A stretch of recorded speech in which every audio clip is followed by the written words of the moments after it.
Welcome to Hospitality Meets with me, Phil Street, where each week we take a light-hearted look into the stories and individuals that make up the wonderful world of hospitality. Today's guest is the awesome Emeline Gibert, Executive Development Chef at Sodexo Live. Coming up on today's show, desperate times as Emeline offers Phil a job. Oh my god, we have a wedding this weekend. Can you help us out? Phil pitches a new musical idea. Moving here, moving there, la la la, all that sort of stuff. And the show starts peddling controversies. I am going to reserve my comment right now. All that and so much more as Emeline chats us through her brilliant story so far. I'm going to put it out there that Emeline might be the most passionate guest we've had on the show so far, demonstrating incredible enthusiasm and energy for hospitality while showcasing an excellent and proactive career. Her story is yet another shining example of where this incredible industry can take you when you care deeply about what you do, have a thirst for knowledge and control your attitude to your work. A huge thank you to Emeline for giving up her time. We've got more awesome stories each week, so please don't forget to give us a like, share and review on your podcast platform of choice. It really makes a big difference. Enjoy. Hello and welcome to the next episode of Hospitality Meets with me, Phil Street. Today we're back in the kitchen, and not only that, we move into the world of contract catering. Today's guest has had a cracking career so far, having worked in Dubai, Spain, the US, and now finds herself in London for one of the most recognisable catering brands, that's Sodexo, and in their Sodexo Live business, which covers off global events, stadia and arenas, to name but a few. It sounds like an incredible place to be, so I am delighted to welcome their Executive Development Chef, Emeline Gibert. Hi, Phil. How are you? Hi, very good. Thanks for having me today. You are very, very welcome. Where are you today? Where are we recording this? In London. Very good. Very nice. Yeah. So you're obviously not at work at the moment, but I'm intrigued by the title of Executive Development Chef. Tell us what one of those does. All right. So that means anything related to offer development, people development, venue support, such as major events, Chelsea Flower Show, Royal Ascot, the golf. So menu, business development, compliance, procurement. So it's a varied role into a role. Yeah, sounds like it. Fascinating. Very, very fascinating. Yeah. Do you still cook? Of course. Good. Yeah. Good. Excellent. Good. Yeah, well, I mean, let's just get to it. Let's go all the way back to the beginning of your life career. How did you get into hospitality in the first place? Or when was the first moment where you thought, yeah, this is going to be the career for me? All right. So that's a funny one because actually I always enjoy cooking with my grandmother, but my mom was not really a foodie. Okay. And I was 15 and, it's the time you have to make the decision of your lifetime, which I think it's a bit young. And like every kid, you're like, oh my God, what I want to do. And then, it was this conversation with my mom was like, do you want to be an accountant? Do you want to go into languages? Do you want to be in sales? Do you want to be a hairdresser? Do you want hospitality? And that there was like, oh, I would love to go into hospitality. And I don't know where it came from. And then I done my first year and I loved it. So my mom was like, yeah, and this is when it all started. So it's not like, it's luck.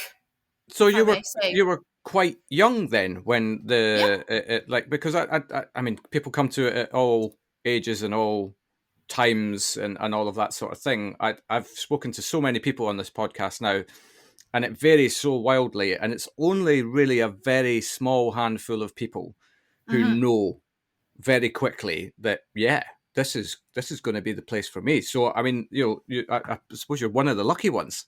Yeah, I am. Yeah. But yeah, so I joined that cooking school. So I done 4 years into culinary school.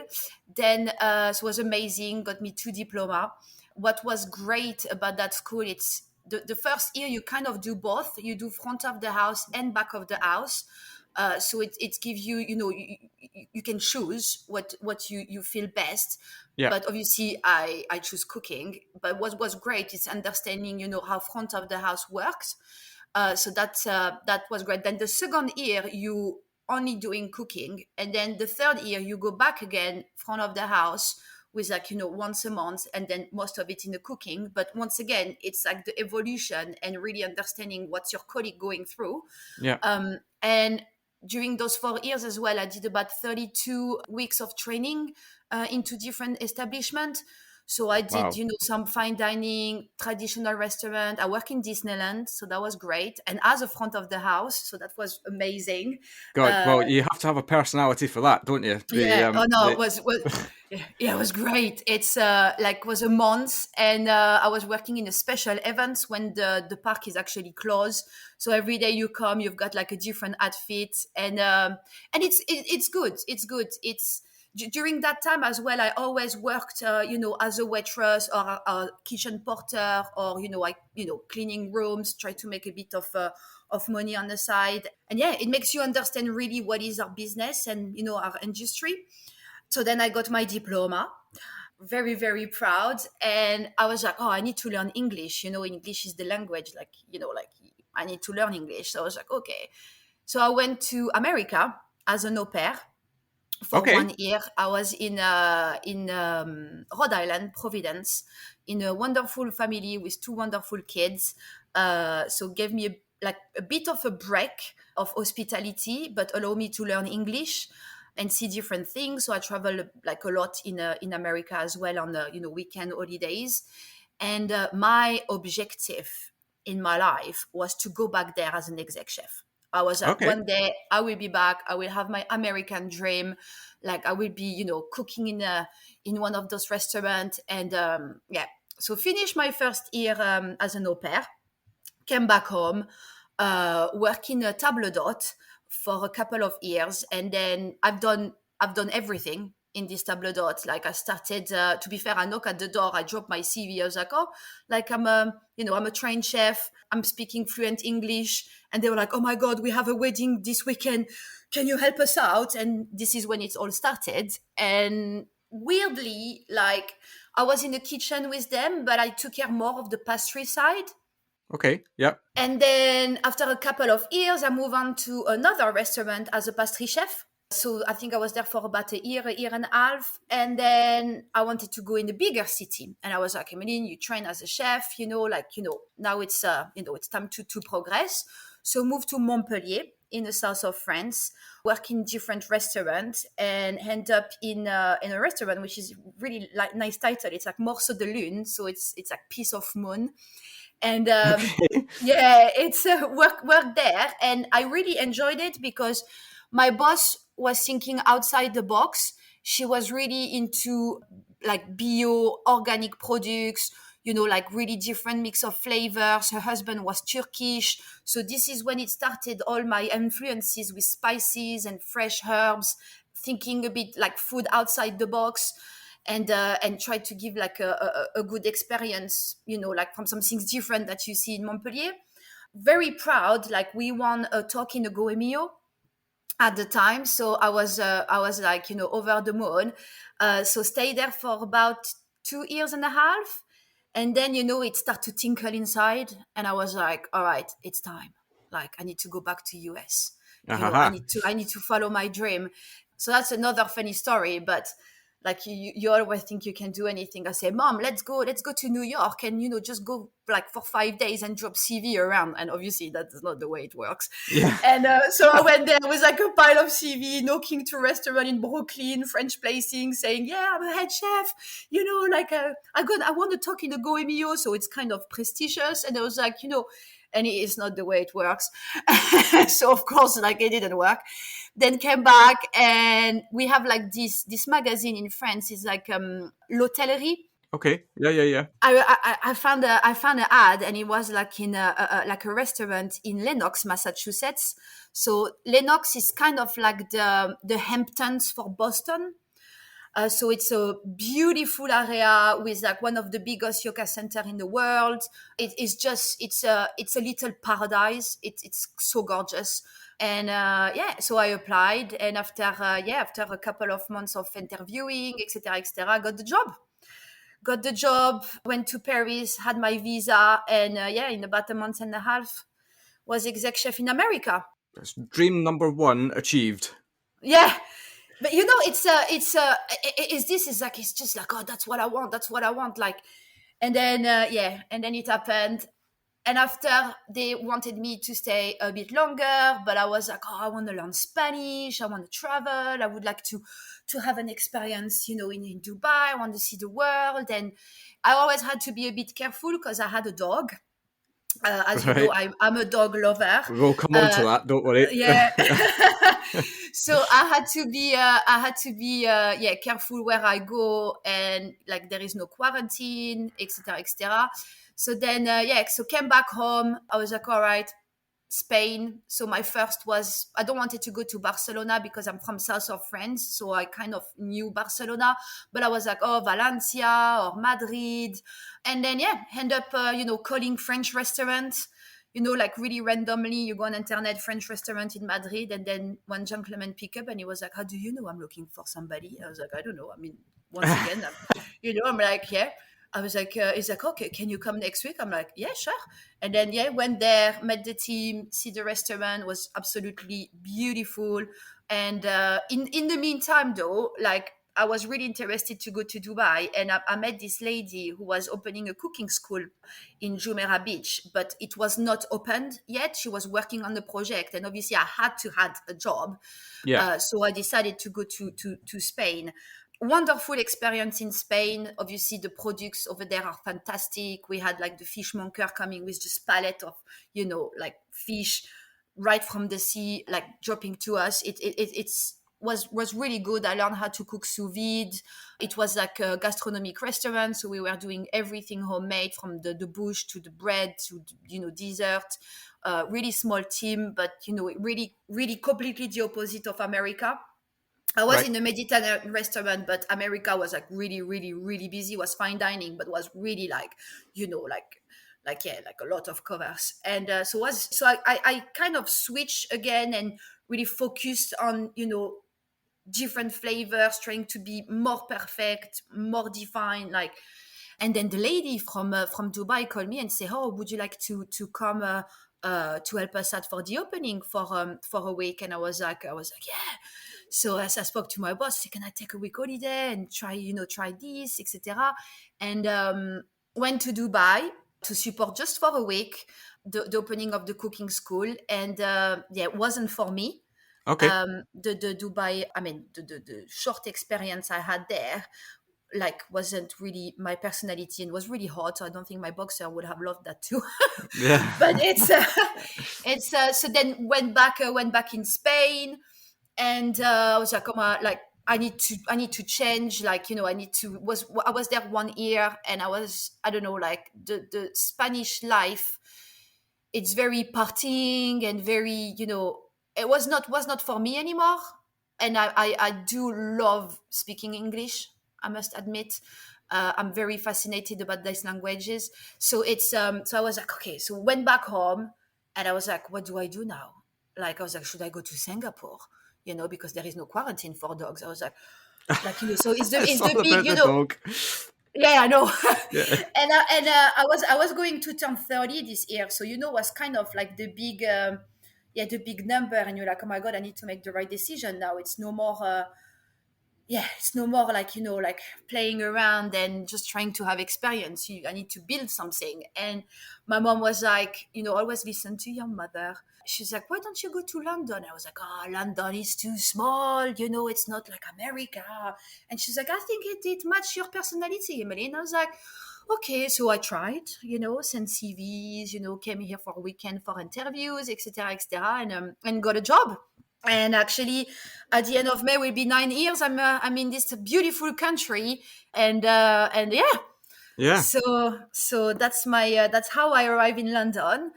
So I started as I did downgrade in my position. I went as a senior sous chef in Aubaine restaurant. Yep. Yeah. So in South Kensington. So was a good step, because I've learned all about your legislation, and obviously coming from different countries, you kind of you need to recenter a bit. So that was really, really good experience. That's a fair point, actually. Like, I mean, we were kind of just talking very off the cuff here about moving here, moving there, la la la, all that sort of stuff. But actually, it's quite an upheaval. However transient you are and however comfortable you are with travel and all of these sorts of things, to still have this moment whereby you are moving from one culture to another, but you're living here. It's not like you're just experiencing it for a couple of weeks and being, consumed by everything and all around you. You've got to make a life here.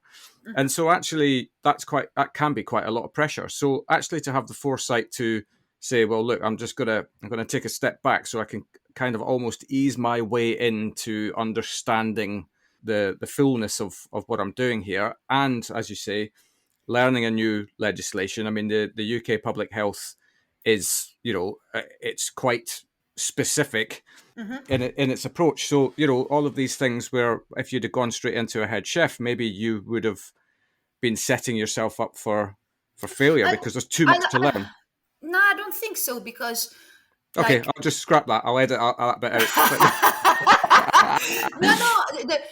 No, at the end of the day, you need to follow certain procedure when you cook, and when you've been cooking for many years, you know what to do and what not to do. After, it's not solely about like knowing which cutting board you need to use for which products. It's I think is I think it came to, this position came, and I was like, sometimes it's better to regress, to think about the long term and not jumping right away onto, I felt at that moment that was the right decision, because at the end, like, I was head chef in France and I moved to America. I was exec chef. I didn't know nothing, nothing at all. I arrived there, I was completely lost. Like, we don't cook meat like the same way they do, like they have like 1 million temp for a steak over there. It's everything, every country is different. And to be fair, like, I moved to Madrid, I didn't know how to speak Spanish, Phil, at all. Like, I was literally, like, my boss was French, so he was like, when I was giving him my order at the end of the day, and then after 2 months, he's like, Emeline, you know how to do it now, you need to do it. So then I was so scared that my pronunciation was not right, that I was waiting the out of office just to speak to the answer machine, to place my order. Yeah. And then after, I start to gain confidence. So it's just, I don't know, it what comes, and you need to embrace it. And this position came. I had other opportunity, but I was like, this is the one. This is a very strong company. Like, they know what they're doing. Like, I'm going to learn, like, the right way. And it's giving me a break as well, a bit, and try to settle down. And but I could, you are complicated in this country, though. It's true, you are a bit complicated. But so I done 8 months there. Then I decided that okay, cool, now I want to be a head chef again. Yeah. And I start to work in a cafe in Holborn, Fleet River Bakery. So it was completely different of what I was used to do, because I was like fine dining, and it was really cafe style, learning your sausage roll, like big salads, like different sandwiches. And I was like, you know what? I found that very interesting, because that's gonna once again unlock a box about like matching flavors. And they wanted to open another site, like a sister cafe, and it's some things I've never done. So I was like, you know what, good progression, learn, develop more simple food, and start to work with, like really the flavor. Like, sometimes, you can take an aubergine and twist it in 300 million ways, but like, I'm a huge fan of Ottolenghi, for example, and I think his food is just absolutely stunning. You get the right products, you cook it the right way. You don't need to, put 1 million things on it, and it's just like bam, full of flavor. And then we like opening that other cafe as well was something like really, really interesting. So I done that. I stayed with them for quite a long time. And we opened like a gastropub as well with a Josper oven. So once again, another challenge. Never worked with a Josper oven. Build different teams. Yeah, seeing like different things, and try to think about what can work there for different area. Anyway, and so stay there like for about, I think, 5 years, 4 5 years. Yeah. And then after was time, I was like, I want to go into development. I want to go back to the roots. I want to, I've done that for many, many years. And I was like, it's time. Once again, you just follow your heart. And I was like, I really want to go into development. And I found this position as, at the time, at development support chef for Sodexo. Yeah. And I think there is Sodexo is not solely hospital with bags of food, because that was my view when I was in France. Like, we know Sodexo, it's a French company, was like, more catering for schools and hospital, etc., etc., which, it's brilliant, but obviously it's not my cooking. And I was like, and then I read the job description. I was like, oh my God, that sounds absolutely amazing. Like you've just written it yourself. Like, this is the job that I want, and here is the job presenting itself to you. Yeah. And he was and I spoke to the gentleman, and I was like, so what is it? He was like, that's Sodexo Sport and Leisure. I was like, oh. And so then I understood that, you've got different segments into Sodexo. So yes, you've got, justice, there is different segment. And then you've got Sport and Leisure. And Sport and Leisure, it's all, the stadiums, like the wonderful museum. We've got 2 boats on the Thames. We've got, Ascot, which is like such a wonderful venues. Like, major events. I was like, whoa. And I'm like, okay, I apply. Like, I want to do it. And then, and then got the job. And here I am. Like, it's been about 3 years and a half now. And I enjoy every single minute of it. I think it's a fascinating world, like corporate and catering, because I never done that. And you meet absolutely like master people, and you learn from it's fantastic. Yeah, at your we're going to talk about your Instagram profile at some point. Well, we might as well do it now. Your title or the tag of your Instagram is Foodie and Pause. Mm-hmm. We've also heard through this last 22 minutes that the dogs play quite a large part in your life. Yes. And that's as they should. But having been on there, I've seen a couple of photographs with you and a certain Raymond Blanc. Yes. You're just talking about, the people that you meet whilst doing the role you have. I mean, is there a nicer man in the industry than that man? I'm like, if you start me on the subject, it's just, and it's just wonderful. I mean, it's giving, and you see the thing being French, and Michelin star is not my background. It's not where I grow. It's just such a luck to work with him and his team. They're just absolutely like brilliant people, and Raymond is just, I don't know. You are on events and he still teach you something, and you see he's so passionate, and this is what our industry is about. He's vibrating, for foods and products and flavors, and I'm very lucky, very, very lucky. Yeah, but you say you're lucky, but you've put yourself into this position, because the one thing I picked up from your career story so far, the overriding message that I got, is that you are incredibly proactive around what happens next to you. It's not a question of, like, you're the one that's made the choice to go and do this. You're the one that's then said, right, I want to learn about this, and then you go and you do it. Or I want to go and move and improve my English, so I'm going to go and do that. And so you've kind of had the reins to your life. And I'm sure stuff has happened to you along the way where you've had to react to and change and all of that sort of thing. But the overriding thing is that you're here because you've put yourself here. It's not luck. Your talent and your drive has gotten you to where you are at this point in time. And the fact that you wake up every day, and you're exactly where you need to be, it sounds, at this point in time in your life, it's just wonderful. It's just wonderful. We could leave the podcast there. It's just a lovely, wonderful, fluffy, happy thing. At the end of the day, we've got a skill. It's in our hand. So, we don't need to carry much. It's in our hands. So you can, this is what's wonderful with this industry. You can do it everywhere in the world. Yeah. Like you can, and then you learn from from everybody all the time, and it's just make you stronger. And like, yeah, it's, you don't need to, with one suitcase you just go wherever you want. Yeah. No, I mean, you don't probably go somewhere with a stack full of CVs and hope to get a job.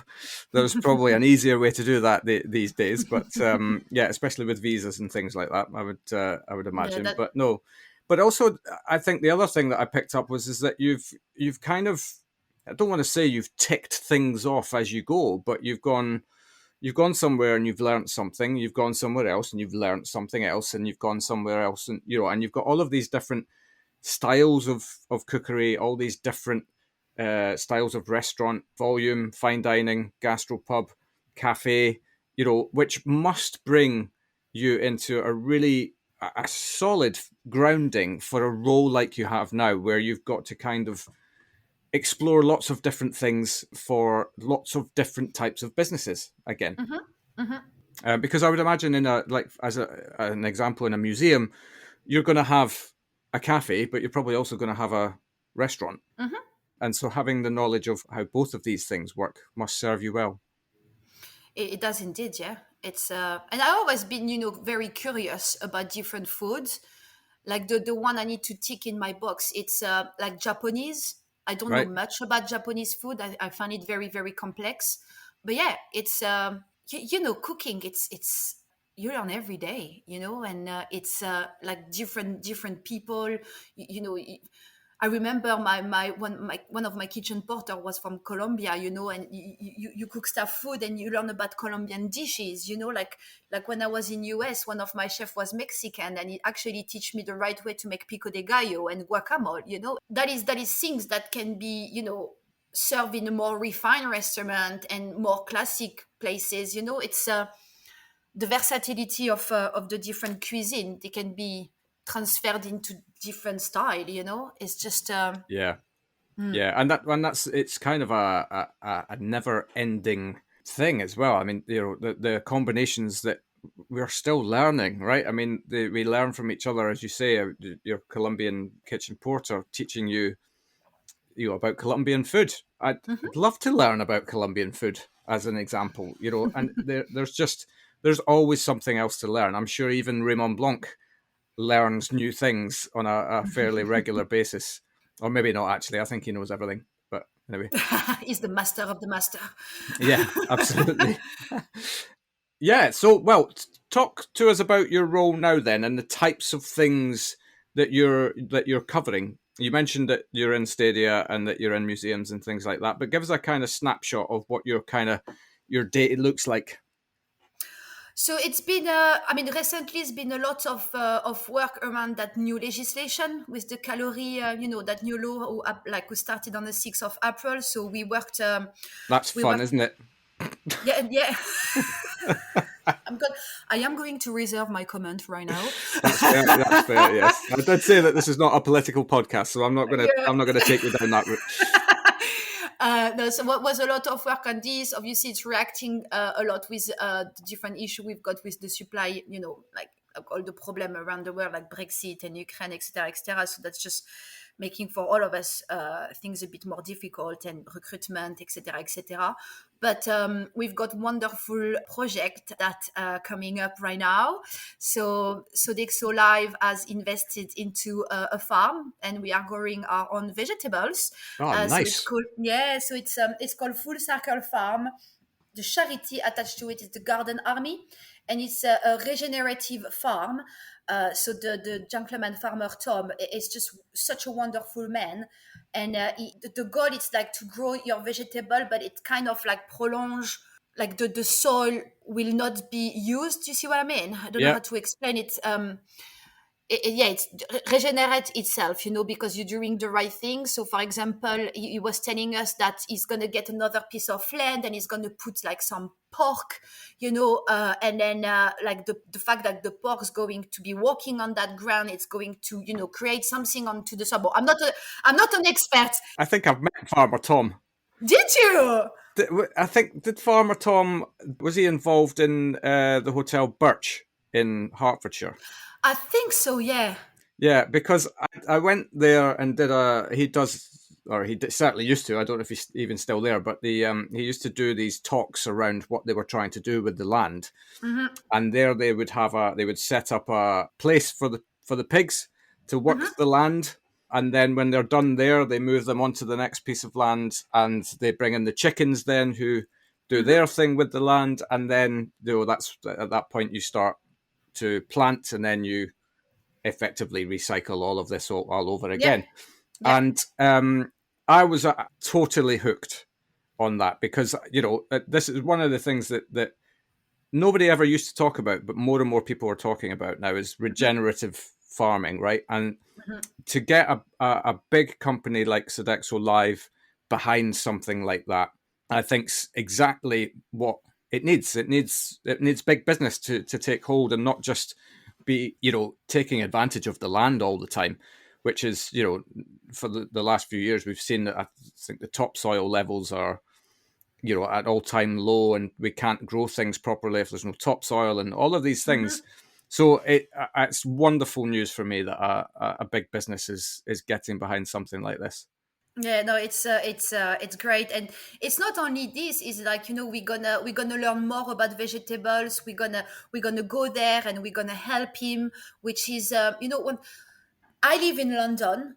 I live South London. It's we've got a lot of park and it's nice. But I remember like when I visited his farm, it just one morning it kind of revitalized me. Yeah, Like I was I in can imagine.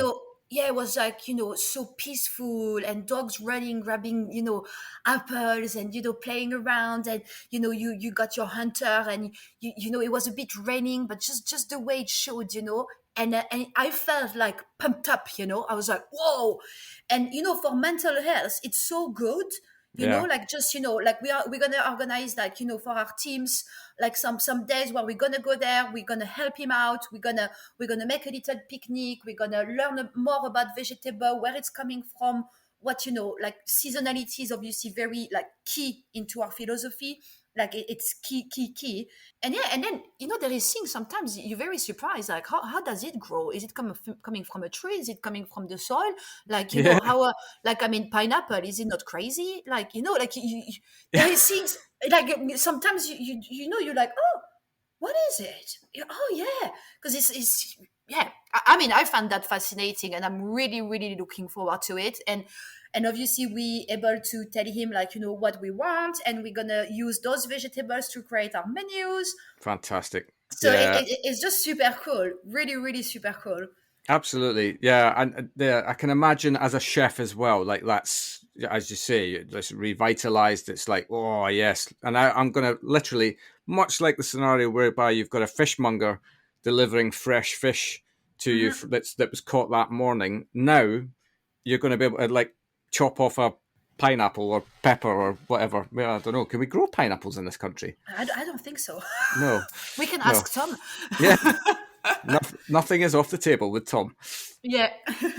But no, that's so that's cool. So that's one wonderful project we've got. And the second one is Sodexo Live has created a scholarship, an apprenticeship with Raymond Blanc. Brilliant. Yeah, so that we're gonna have like about 6-8 like young chefs who will be able with HIT training to develop their skills in our venues that we've got in London, and they're gonna have the chance to go work 2 months at the manoir. Wow. Yeah. So it's where do I sign up? I know, I said the same. I said, can I? So this is a wonderful opportunity because they will be able. So they're going to do 2 months in each of our venues in London. They will be able to support us for Jardin Blanc in Chelsea Flower Show, Royal Ascot, once again, which is things, you see, when we go back to it, I remember my first Royal, like I've never, done major events like that way, like that volume, like, you do big weddings and stuff, and even after like 20 years working in this industry, I was like, oh my God, it's like mind-blowing, the organization behind it. And like, like the there is this kind of positive bubble, like you go there and you just lift it up by everybody, and it's just, yeah, it's so they will be able to be part of that, and I'm very, very, very excited about it. Like, we're gonna have some days out as well, like show them, like, Barrow Market, make them try some products going to the farm. So they're gonna have an amazing year. Fantastic. Yeah, absolutely. And that it's one of the things that I think we can do as an industry to really turn the tide of attracting more people in is let's give them moments of inspiration. Let's inspire them to come into the industry. Let it not just be about getting a job. Let's give them the opportunity. There's lots of I've had I suppose the privilege whilst doing this podcast of talking to lots of people who've got lots of different little things going, and with enough little things going on, in 5 years' time, we'll look back at this time and go, God, do you remember that time we had that recruitment problem? Yeah. But it needs everyone to step up. And it's great to hear that you guys are stepping up as well with, who's not going to be inspired by spending time with Mr. Blanc? But also, is there any better training than actually live training, getting out into the venues and learning about ways and means and, the good moments, the bad moments, everything. Exactly. This industry, like, it's like, it's back the same when you learn the language. I learned English. I think I started to learn English. I was like 8. In France, they started, give you a class once in a while. And so I arrived in America. I didn't know how to say a word, Yeah. The best is just being, your hands into it. Yeah. You will learn way more after 1 year going into different venues, seeing different kind of food, like events, like the organization behind major events, then going fine dining, like fine dining, like excellence even, like the Manoir aux 4 Saisons. And then, we're working on, like the precision, it's... you will learn way more than going to school. I mean, school is important, don't take me wrong. It's it's giving you this military and like it's important to learn about grounding. Different things.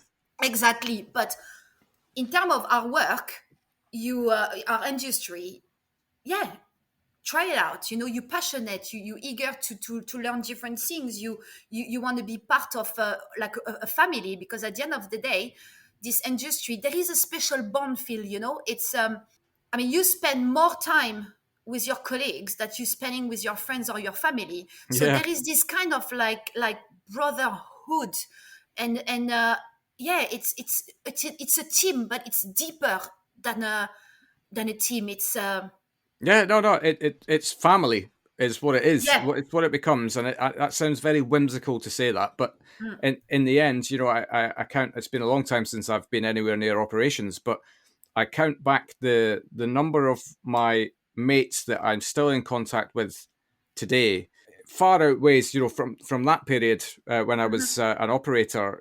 Because you live and die together. You share the celebrations, but you share the times where it all goes horribly wrong as well. And you actually, the times where it goes horribly wrong are always going to happen. And you actually learn more about each other in these moments, I think, than you do when everything's lovely and easy. And I think critically for that, feels like leadership understands this now as well. That there's, I know that we've historically had, culture issues, but the change in the kitchen space in the last few years, you can feel there's more people actually really care about the whole process. The human is part of that process. And you build such, as you say, such amazing bonds with people because you're just, you're sharing so much together.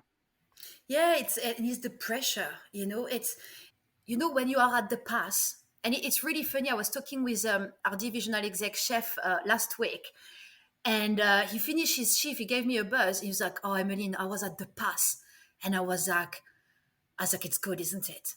I was like, this, like you've got that tinkle in your stomach, and you feel like you are in a Matrix movie. It's like da da da, check on and this and that, and he's like, it's I don't know, it takes you, and this is why we do this job, because we worked all day, all afternoon, all night. We cook different food, and then there is this peak moment where you achieve something. It's not like you've got like a 6 months project. No, that project is every lunch, every dinner, every afternoon tea, every breakfast that you do, it's this. And then it just takes you, and you've got that kind of like trance. You don't feel anything.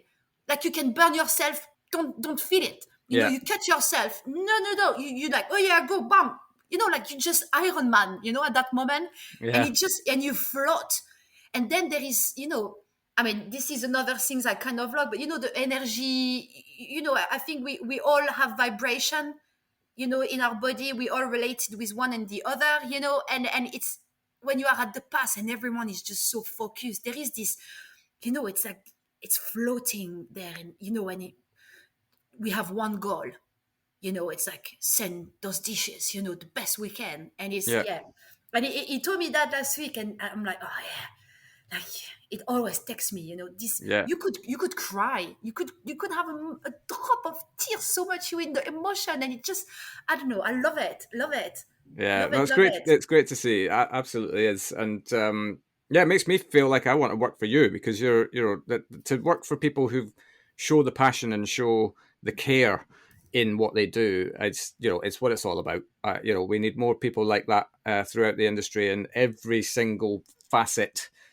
Once we've got that foundation in play, then everything else takes care of itself. Yeah, God, we went deep then, didn't we? That was great. But we do go deep on this podcast from time to time, just from time to time. So let's talk very quickly about your Instagram page, Foodie and Pause. So yes, dogs and food basically are your two things. Yeah, my two things. Yeah. Yeah. Absolutely. And I'm going to suggest that probably the dogs are more important than the food, ultimately. Yeah, I have to admit, I'm a big, massive dog lover. Like I had the most wonderful boxer who traveled with me. Yeah. In US and in Spain and in London. And she was a French dog, which I actually got in a restaurant I was working. I was working there, and they had. I remember I was, once again, because in France at the time it was you just walk by with a CV and you're like, oh, are you looking for for somebody? So I arrived in Montpellier, and it was this restaurant was called Le Six, and then I knocked by, and I had those two big massive boxers coming at me, and the boss was like, oh, sorry, don't worry, they're nice. I was like, all right, drop my CV, and I was sous chef there. And I fell in love with this boxer, and Solo he was called, and the owners made babies. I don't know how you say in English. Like they made babies with they got little puppies. Yes, and the waitress who was working there was getting married, and the owners were like, okay, we're going to offer you one of the puppies. And she was like, oh, Emeline, come with me. And she's like, I'm going to go pick my baby. And I was like, oh, no. I'm like, if I'm coming, they're too cute, because I really had a special affection for Solo, like really, really, really. And then I'm like, okay, I'm coming. And then I opened the door, and the owner opened the door, and then I saw Daya coming up, and she was exactly like her father, like the same color. The other one were more clear, but she was exactly like that. And I just instantly fell in love. And yes, I'm working in a busy industry. Yes, it's not easy to travel with a dog, but yeah, you find ways around it. And she's been with me for she was with me for 12 years and a half. And the love of my life, the best. Yeah. Do you know your point there about it not being easy? Life's not easy, right? And it shouldn't be. We've got to stop being scared of stuff not being easy. And build yourself up to be able to cope with not easy. It's a much better place to be than running away from not easy. Anyway, that's another rant. Yeah, but after it's being straightforward, it's like when I moved to US, I said I've got my dogs, and actually my bosses had dogs, and I said, well, lucky me, I had my flat in front of the restaurant, but I stated it right away. I was like, I will need to take her for a walk. She will need to be entertained, and and it just worked. Yeah. Even in London, you're like, okay, like right away when you pass an interview, like I have a dog, like. I'm not going to go home and take a nap, but, I do need, to organize myself and making sure that, she's well looked after. Yeah. But yeah. And then now once again, another. So she had a wonderful life and passed away last year. Oh, bless. And then Lily and Lola came into our lives. So it's two little French bulldog, completely crazy. But yeah, so that was another one as well. Like go back to the puppy life, because everyone think puppies are wonderful. They are wonderful, but oh my god, I know. yeah, you got a Yes. beagle. But they're pure, that's what is good. And you finish your day and you just open the door and they just it bring you down. And the thing, you see, one thing I used to bring work with me at home, like not physical work but my mind, so either you're annoyed because you messed up a recipe, or you had a bad service, or you just like, it's not better. And I always, and you come home and then you're like, you're talking with your partner and you're like, oh, and this and that and blah blah blah. And then I start to see that my dog was really agitated. Right. And then, because they actually absorb emotion and they pick up and I worked on myself, because I got my dog quite young. I had my dog when I was first head chef.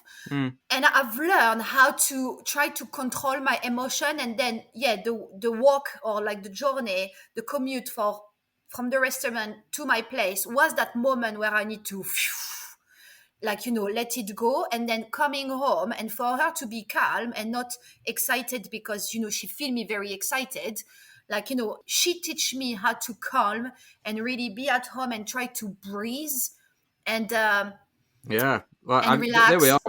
And that's a wonderful segue back to hospitality. Well done. but it's true though. We can learn so much from them. They're always, they don't judge. They're in the moment. All of these things which our silly human brains take us into various different directions. But I think what they bring to you from a mental health perspective is just, it's off the charts. Yes. Yeah. Anyway, that's probably enough about dogs. Yes. For regular viewers of the show know that I'm a dog person, but there we are. Viewers, listeners, I'm not on the telly. A couple more things before I let you get on your way. Stories. Now, you have given us a couple of stories, but are there any particularly funny stories that you could share with us from your career so far? Funny stories. It's a lot of different memories. It's this moment when you put music and you all sing together. There is not one. There is a million of different tiny stories. Yeah, it's difficult to pin it down, isn't it? Yeah, it is, because you're gonna laugh because you try to fix a sink and then you've got water around, or you're gonna laugh because you think you can carry a lot of things and actually you drop a pot and you're like the pot of soup, and then and you all start to laugh hysterically. Or and when you put music in the kitchen and then you all start to one start to sing and then the other one, and then it's all those specific moments out of service, the prep, when you make the mise en place. So I don't have one single memory. I've got millions of different tiny memories. Yeah, it's often the things that have the most fun associated with them are perhaps not that funny in the moment, because they put you in a bad position or whatever. But you look back on it and go, oh God, do you remember that time when I tripped over and I literally wiped out 8 plates of food or something like that, and at the time it's like an utter disaster, but it is. It's all part of your learning, right? Yeah, you blend the soup and and out of the blue everything just splash on your face, or you sieve flour and then poof once again. It's all those. It's tiny little moments all the time that it's makes up for a wonderful career.